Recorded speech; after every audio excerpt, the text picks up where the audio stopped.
예배 도중인데 아주 급한 문자가 하나 도착을 해서 확인하느라고 여러분께는 좀 죄송하지만 우리 지난번 부흥사경회 때 오셨던 우리 부흥 강사님을 먼 미국에서 저희 교회 이제 집회 소식을 보고 이분이 저랑 이제 SNS 친구가 등록이 돼 있는데 그렇게 해서 국내에 최근에 들어오시게 되고 이제 저는 기대도 안 했는데 저희 교회 와서 한번 예배를 드려보고 싶다고 연락이 왔어요. 그래서 전주에 도착해서 이쪽으로 오고 계시다고 해서 잠깐 주소 안내해 드리고 그러는 바람에 하여튼 죄송하게 되었습니다.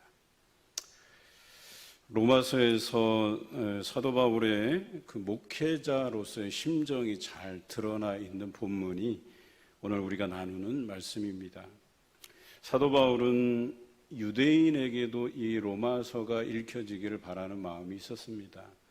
그래서 로마서를 읽다가 보면 유대인들에게 너희가 혈통적으로 하나님의 선택된 백성이라고 하면서 그것으로 교만하지 말 것에 대해서 이야기하고 있습니다. 너희가 그 혈통적인 것들을 강조하다 보니까 시오니즘에 빠져서 너희만 하나님의 구원받은 백성이라고 여기는 그 잘못된 그것이 우상 숭배처럼 되었다고 이야기하고 있습니다.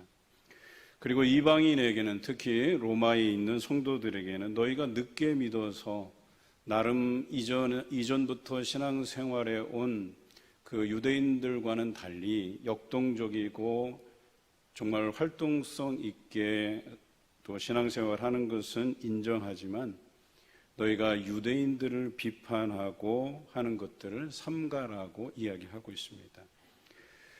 그래서 자신도 그런 유대인의 혈통에서 난 자임을 강조하면서 그들을 우습게 여기지 말라고 이야기하고 있습니다. 사뭇 오늘 교회로 따지자면 우리의 윗대들, 즉 어르신들이 신앙생활 했던 것, 물론 이분들의 신앙생활하던 풍토와 지금 신앙생활하는 풍토는 많이 달라졌고 문화적인 차이가 있습니다. 세대적인 차이도 있습니다. 그렇지만 우리가 서로 존중해야 될 필요가 있다는 것이죠. 그래서 열심을 내는 젊은이들을 격려해야 될 것이며 젊은이들도 우리 신앙의 선배들을 우습게 여기지 말고 그들을 존중히 여길 자로 그렇게 생각해야 된다라고 하는 것을 뜻하기도 합니다. 이것은 사도 바울은 경험이 풍부하고 많이 알아서가 아니라 목회자로 이들을 사랑하고 아끼는 마음으로 로마서를 기록했다는 것을 오늘 본문에서 발견하게 됩니다. 사도 바울이 똑똑해서 더 많은 것을 알아서 아니면 경험이 풍부해서 이 글을 쓰는 것이 아니고 목회자로서 성도를 사랑하는 마음으로 이 글을 쓰고 있다는 것을 강조한 것이죠. 14절 말씀입니다. 내 형제들아 너희가 스스로 선함이 가득하고 모든 지식이 차서 등이 서로 권하는 자임을 나도 확신하노라. 로마교회 성도들이 충분히 선한 목적을 가지고 행하고 있음을, 봉사하고 또 사명을 감당하고 있음을 잘 알고 있습니다. 그들이 충분히 알고 있고 충분히 서로 권하며 잘하고 있다는 것을 사도 바울이 확신하고 있습니다. 오늘 본문에서 권하다라고 하는 이 단어가 매우 중요합니다. 영어 성경에서는 admonish라고 하는 단어인데요. 해석하면 훈계하다, 경고하다, 혹은 혼내다. 여기서 혼내다는 경책하다, 가볍게 혼내다 이런 뜻이죠. 서로에게 훈계하고 경고하고 가볍게 혼내기도 하면서 하나님의 사역을 잘 감당하고 있다는 사실을 사도 바울도 잘 알고 있다고 쓰고 있습니다. 그러니까 로마 교회는 그들이 서로 권하는 말들로서 때로는 훈계도 하고 때로는 경고도 하고 때로는 가볍게 혼내기도 하면서 그들이 서로 간에 하나님의 일들을 사명을 잘 감당하고 있다는 사실을 확인하고 있어요. 그리고 15절 말씀입니다. 그러나 내가 너희로 다시 생각나게 하려고 하나님께서 내게 주신 은혜로 말미암아 더욱 담대히 대략 너희에게 썼노니라고 기록하고 있어요. 그들에게 굳이 또 다른 어떤 무엇을 강조할 필요는 없으나 여전히 너희가 정말 중요한 것을 기억하게 하기 위해서, 생각나게 하기 위해서 담대히 대략 이 글을 썼다, 이렇게 쓰고 있습니다. 여기서 주목할 단어가 담대히라고 하는 단어와 대략이라고 하는 단어예요. 담대히라고 하는 단어는 여러분들이 알듯이 강한 어조로 단호하게 이야기하다, 이런 뜻이에요. 그러니까 앞에 이 권하다라는 말과 굉장히 일맥상통한 이야기예요. 그러니까 말 그대로 따끔하게 훈계하고 질책하고 이런 것들에 대해서 이야기하고 있어요. 그러나 대략이라고 하는 단어가 또한 중요해요. 영어 성경에는 in some sort라는 단어예요.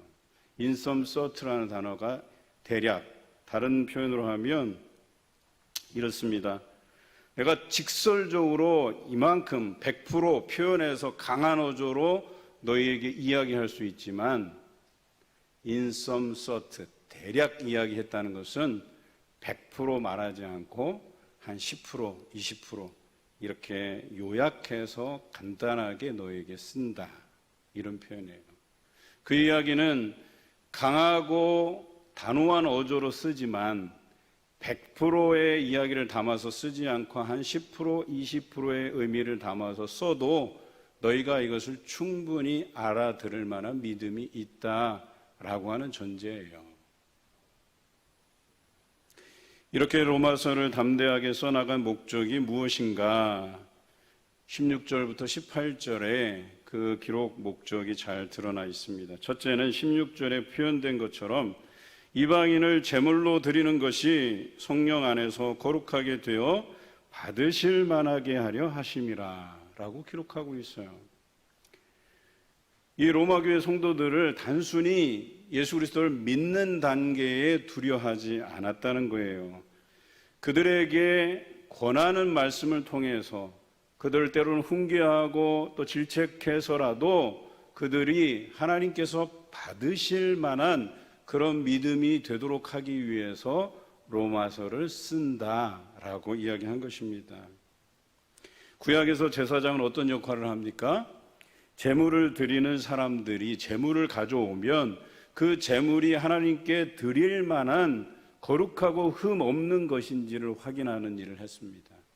뿐만 아니라 그 제물을 가져온 사람이 직접 잡아요. 껍질을 벗기고 또 내장을 꺼내고 이렇게 다듬는 일을 그 제물 드리는 자가 하게 되는데, 제사장은 그들이 각을 뜨고 내장을 꺼내고 하는 과정을 지켜보면서 그것이 하나님께서 정하신 질서대로 그렇게 잘 준비하는지를 보는 것이 그들의 역할입니다. 하나님께서 정하신 방식대로 질서대로 그것을 잘 준비하는가를 바라보는 것이죠. 그와 같은 심정으로 사도 바울은 자신을 어떻게 표현하냐면 하나님의 복음의 제사장이라고 표현한 거예요. 다시 말해서 로마교회 성도들이 하나님께서 정말 받으실 만한 그 믿음을 소유한 자로 성장해 가는지 그것을 옆에서 지켜보면서 그들 때로는 권면하고 또 때로는 훈계하고 때로는 질책하면서 하나님이 받으실 만한 믿음이 되도록 옆에서 돕는 자의 역할을 감당하고 있다라고 이야기하는 것입니다. 둘째는 18절에 표현된 것처럼 그리스도께서 이방인들을 순종하게 하기 위하여라고 쓰고 있습니다. 앞서 표현한 것처럼 때로는 바울이 훈계하고 때로는 경고하기도 하고 때로는 가볍게 혼내기도 하는 이유는 하나님께서 주신 그 말씀에 이들이 순종하게 하려 함이다라고 쓰고 있습니다. 이것이 사도 바울이 로마서를 쓴 목적입니다. 로마교회 성도들이 처한 현실은 너무나도 힘들고 어려운 처지임을 사도 바울이 더 잘 압니다. 로마로부터 박해를 받고 정말 그들이 목숨을 걸고 믿음을 지키고 있기 때문에 어쩌면 다른 사람들이 생각하는 것처럼 그들을 위로하고 격려하는 말들로 다 채워서 해도 부족할 것처럼 보이나 사도 바울은 그들에게 담대한 어조로 경책하며 글을 쓰고 있다라고 하는 사실을 우리는 기억해야 돼요. 그리고 이 글은 자신의 감정을 담아서 썼다기보다는 하나님의 말씀에 순종하게 만들기 위한, 적어도 자신이 지금 이 편지를 쓰고 있는 이 글들이 어떤 자신의 편협된 생각을 담은 것이 아니라 그리스도께서 내게 주신 그 은혜대로 하나님께서 이들에게 꼭 기억하라고 하는 그 말씀들을 강한 어조로 쓰고 있다라고 하는 것이죠. 그런데요, 이 14절과 15절을 읽고 난 뒤에 여운이 있어요. 제가 이 말씀을 묵상하는 도중에 바울의 심정이 어떠했을까, 이것을 한번 생각해 보았어요. 그리고 그가 쓴 여러 서신들을 묵상하다가 저는 빌레몬서에서 그 힌트를 찾았어요. 빌레몬서를 쓰면서 그 빌레몬에게 아주 담대하면서도 그 빌레몬의 상황을 또 그 입장을 배려하고 이해하는 어법을 쓰고 있어요. 빌레몬의 종이었다가 도망친 오네시모를 사도 바울이 잘 가르쳐서 회심시키고, 그래서 다시금 원래 주인이었던 빌레몬에게 이 오네시모를 보내면서 이 오네시모를 이제는 종으로서 대하지 말고 형제를 대하듯이 대해줄 것을 쓰고 있어요. 그런데 이 빌레몬서를 읽다 보면 두 가지 어조로 이렇게 설명하고 있어요. 첫 번째 어조는 이렇습니다. 그리스도 안에서 아주 담대하게 내게 마땅한 일로 명할 수도 있으나 라고 쓰고 있어요. 바울의 위치가 빌레몬에게는 내가 그냥 명령조로 이야기해도 될 법한 이야기지만 이라고 시작하고 있어요. 그리고 뒤에는 어떻게 쓰고 있냐면, 다만 내 승낙이 없이는 내가 아무것도 하기를 원하지 아니하노니 이는 너의 선한 일이 억지같이 되지 아니하고 자의로 되게 하려 함이라, 이렇게 쓰고 있어요. 억지로 명할 수도 있지만 그렇게 하지 않고 네가 내 의지대로 내 뜻대로 그것을 받아줬으면 좋겠다. 그래서 나는 너의 입장을 충분히 고려하고 내가 이해하겠다, 이렇게 쓴 것이거든요. 그러니까 이 종을 받든지 말든지 너의 뜻에 달려있다, 이렇게 말한 거예요. 그런데 우리가 생각할 땐 이래요. 아니 굳이 그 사람 입장을 배려할 거면 뭐하러 앞에 내가 강한 어조로 너에게 명할 수 있으나 왜 이 말을 왜 썼을까, 이런 생각을 하지 않겠습니까? 이것을 쓴 것은 이게 내 뜻이다 라는 의미에서 쓴 게 아니에요.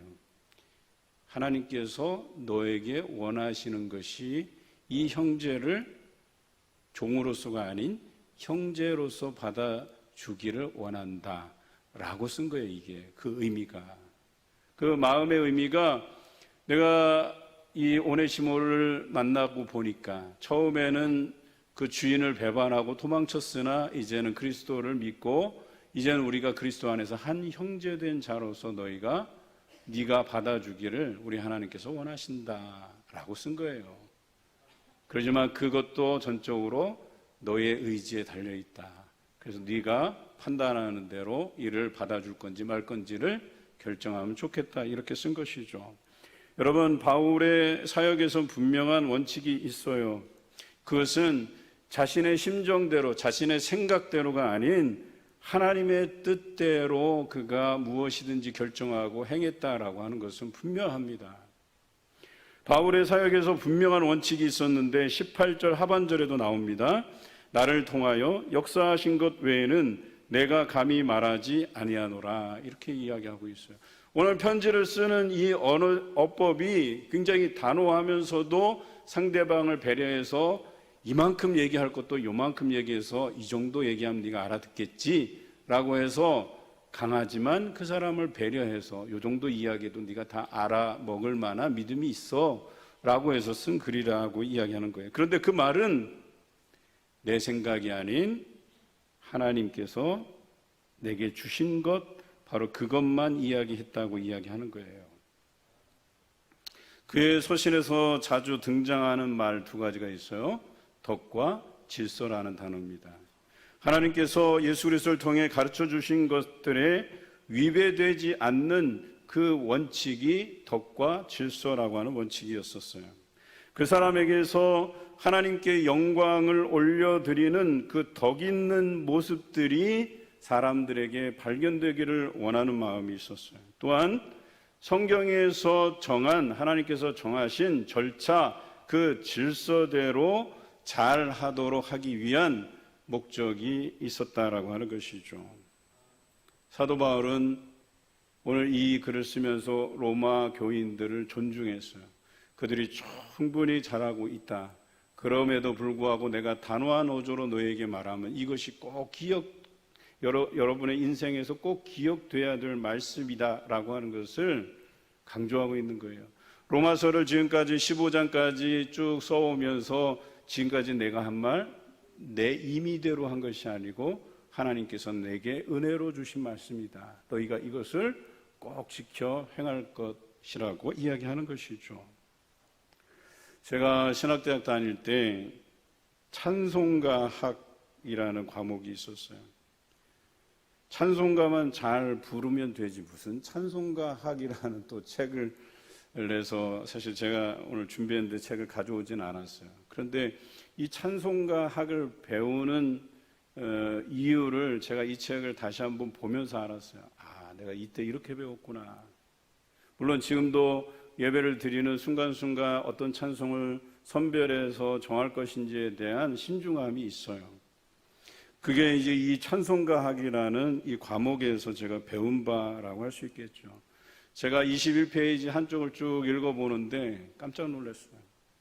바울이 이 성경에 나오는 찬송가에는 시가 있고 찬미가 있고 또 개인적인 영성으로 부르는 찬송이 있고 이런 정확한 구분들이 있어요. 그리고 그가 그 고린도 전서에 의하면 그가 이 찬송을 부르는 태도에 대한 설명도 기록되어 있어요. 그래서 심령으로, 내 심령에 울려나는 부분으로 찬송할 것이지만 또 이성적으로 이 가사들을 음미하고 이 가사들이 회중에게 잘 전달될 것에 대해서 늘 염두에 두라는 말씀이 있어요. 그것 외에도 이 찬송가를 어떻게 구별하고 할 것인가에 대한 내용들이 이 찬송가에 잘 나타나 있어요. 우리가 부르는 찬송가에는 심지어 그 곡조 중에는 그냥 술집에서 부르는 아주 유명한 유행가 곡조들이 있어요.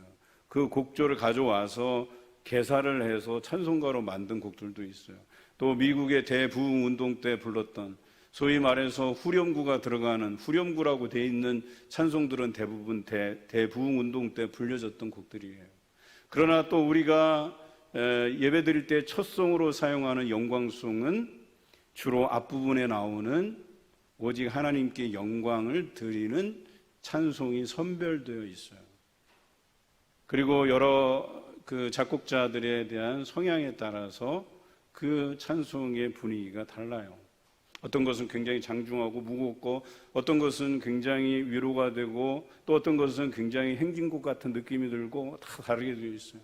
때에 따라서 이 찬송가를 잘 분별해서 선택해야 된다는 이런 내용이에요. 그런 면에서 사도 바울은 어때요? 이런 찬송가를 부르면서도 이러한 구분들이 그에게 있었다는 것은 그가 이 글을 씀에 있어서도 굉장히 섬세하게 접근해 갔을 가능성이 높아요.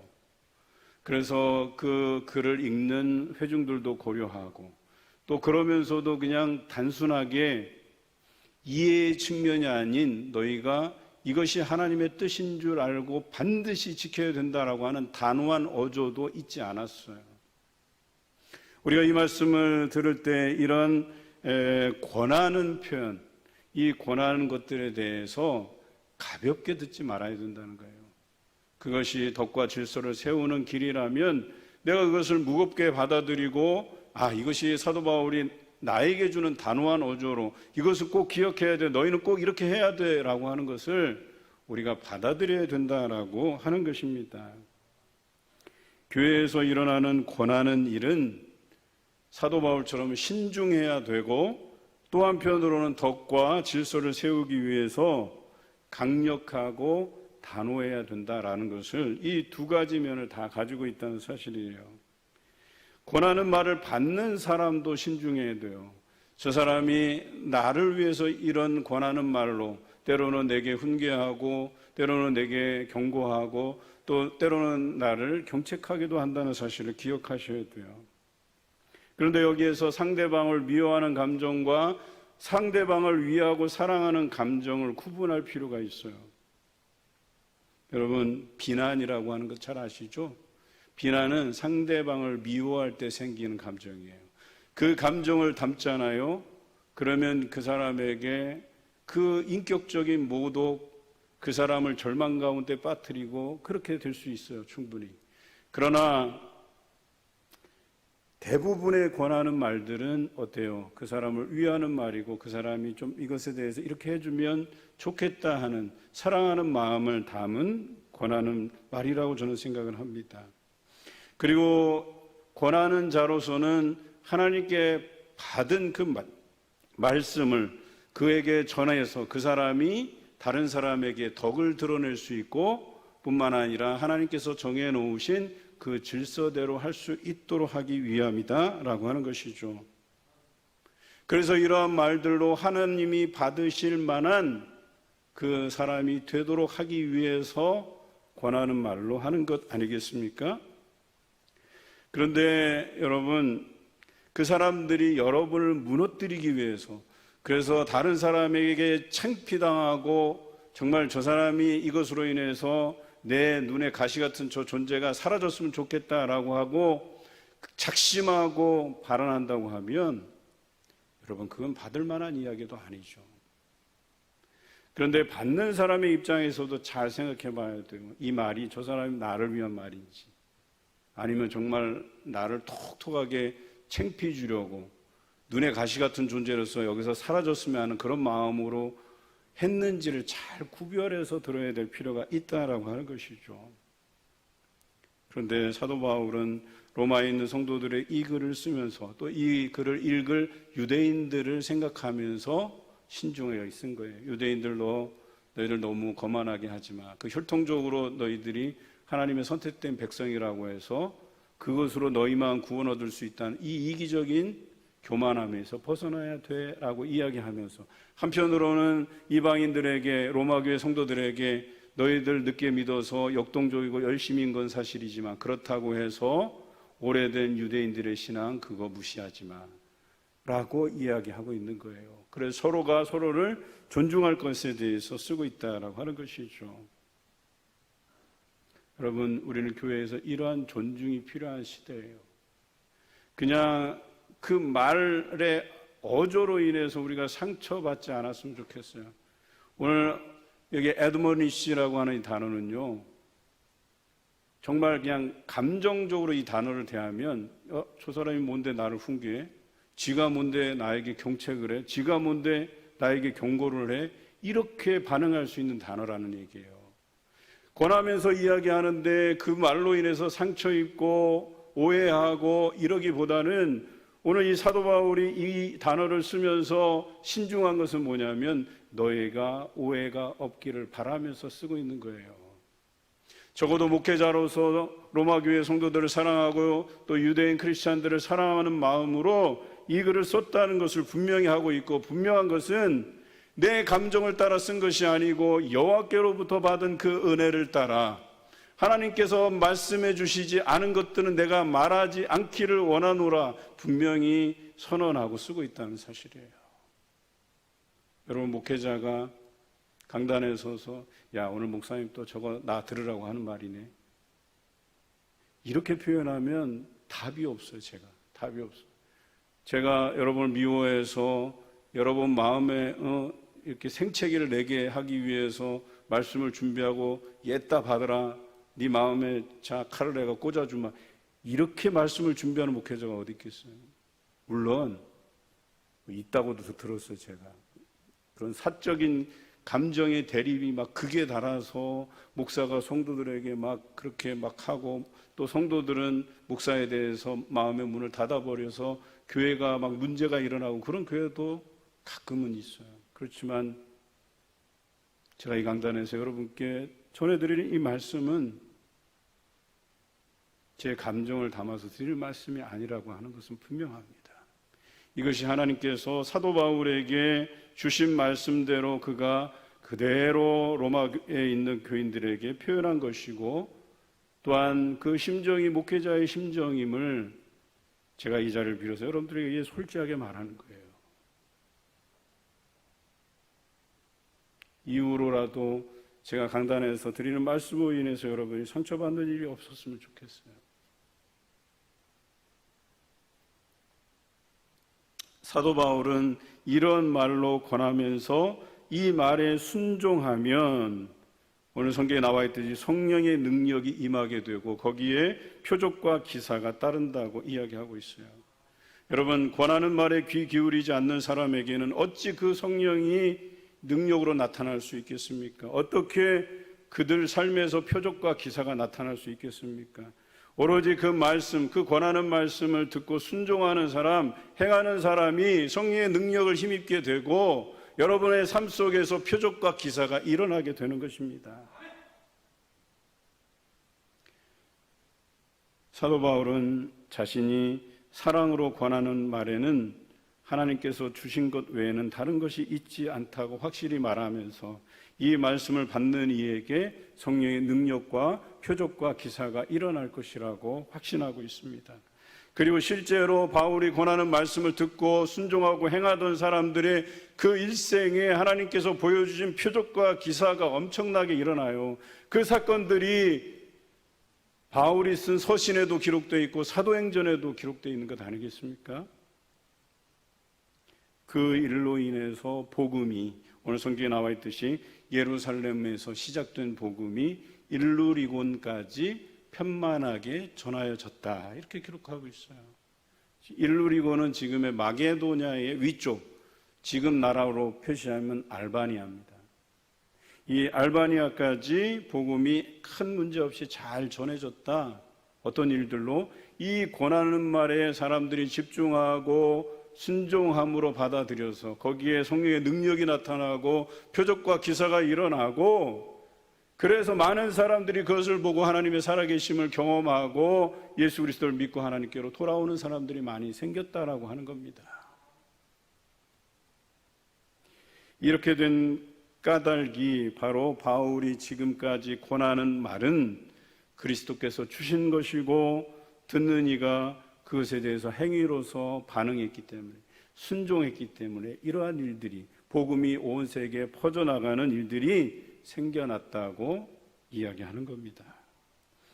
우리는 권하는 말에 대해서 어떻게 반응하고 있나요? 먼저 권하는 자의 심중을 헤아려 볼 필요가 있어요. 사도 바울은 자신이 전한 복음을 위해서 수고를 넘치도록 하고 옥에 갇히기도 하고 매도 수없이 맞고 여러 번 죽을 뻔하였다고, 또 자연의 위험을 여러 번 경험했다고 고린도후서 11장에 쓰고 있어요. 여러분, 권하는 사역을 위해서 이런 위험을 감수하는 것 사랑 아니고 그것을 표현할 길이 있겠습니까? 그가 사랑하기 때문에 이 권하는 일들을 위해서 수많은 죽음의 위험 앞에서도 자신을 과감하게 하나님께 드릴 수 있었던 것 아니겠습니까? 성도들은 이것을 알기에 사도 바울이 때로는 강한 어조로 이야기해도 그것을 순종으로 반응해낼 수 있었다라고 하는 것입니다. 예수님께서도 마찬가지예요. 제자들을 향해서 너희가 믿음이 없다라고 핀잔하고 하시기를 얼마나 많이 했었어요. 제자들이 그것이 예수님께서 자신들을 향한 사랑의 마음이 아니라고 판단했으면 벌써 박차고 일어나서 갔을 거예요. 예수님을 떠났을 거예요. 그런데 그렇게 강한 어조로 너희가 믿음이 없다고, 언제까지 내가 너희와 함께 있어야 되냐고 강한 어조로 말씀하실 때 제자들은 그것을 자신의 믿음의 부족으로 여기고 여전히 예수 그리스도 밑에서 자신들을 어떻게 데려갈 될 것인가를 고민했던 거예요. 그들이 예수님께서 십자가에 죽으실 때 예수님을 배반하고 떠났지만 다시 부활하신 예수 그리스도를 그들이 만났을 때 그들이 예수 그리스도를 따랐던, 그리고 그 모진 이야기들을 들으면서까지 그 믿음을 지켰던 것을 후회하지 않았어요. 그리고 그들은 로마의 대화재 사건 이후에 순교하기까지 그 믿음을 지켰던 것 아니겠습니까? 왜? 예수 그리스도의 사랑을 알았기 때문에. 자신들의 그 심중에 비수를 꽂듯이 단호한 어조로 말씀하시는 것에도 하나님의 그 사랑이, 예수 그리스도의 애정이 그들에게 전달되고 느껴졌기 때문에 그들이 그 말씀에 순종할 수 있었던 것 아니겠습니까?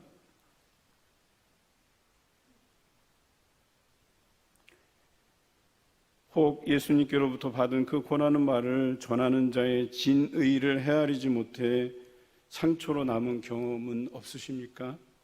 이제후로는 로마의 성도들처럼 서로 권하는 말들로 덕과 질서를 세우며 지체를 아름답게 세워가는 여러분 되시길 주님의 이름으로 기원합니다.